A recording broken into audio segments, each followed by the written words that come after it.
கர்த்தராகிய இயேசு கிறிஸ்துவின் ஈடு இணை என்ற நாமத்தினால் உங்கள் யாவருக்கும் அன்பின் வாழ்த்துதல் தெரிவித்துக் கொள்கிறோம்.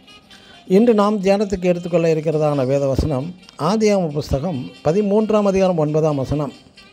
நீ இடதுபுறம் போனால் நான் வலதுபுறம் போகிறேன். ஆமென். சிலர் கர்த்தருக்காக வாழ்க்கையில் பல தியாகங்களை செய்திருப்பார்கள்.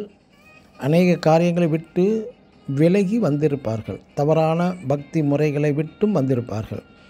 சில உறவு முறைகளையும் கூட விட்டு வந்திருப்பார்கள். இப்படி பல தியாகங்களை கடவுளுக்காக செய்து விட்டு வந்திருக்கலாம். அப்படி வந்தும் பெரியதான எந்தவித ஆசீர்வாதமும் அவர்களால் பெற முடியவில்லை.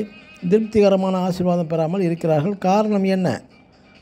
பல விஷயங்களை விட்டு கர்த்தருக்காக வந்ததும் உண்மைதான். ஆயினும் தேவன் நோக்கத்தின் அடிப்படையில் அவர்களை வேறு சில விஷயங்களிலிருந்தும் பிரித்தெடுக்க விரும்புகின்றார் தேவன்.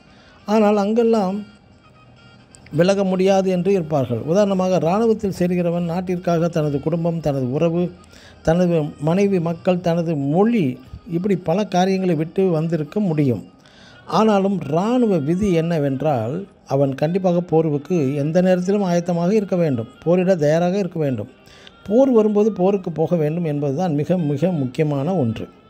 கடவுளுக்காக பழைய பக்தி, பழைய உறவு முறைகள், சிகரெட், மது அருந்துதல், இப்படி பல காரியங்களை விட்டு வந்தும் தங்களுடைய சுய கௌரவம், சுயநலன், சுய பெருமை, சுய நம்பிக்கை, இப்படி பல காரியங்களில் அவர்கள் வேரூன்றி போயிருக்கும்.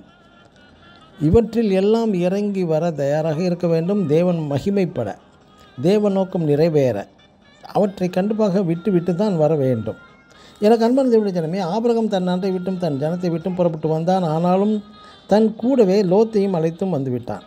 ஆகவே மகிமையின் தேவன் தந்த வாக்குத்தத்தம் நிறைவேற, ஆசீர்வாதம் பெற 100 வயது ஆகிவிட்டது ஆபிரகாமுக்கு. ஆமென். God bless you.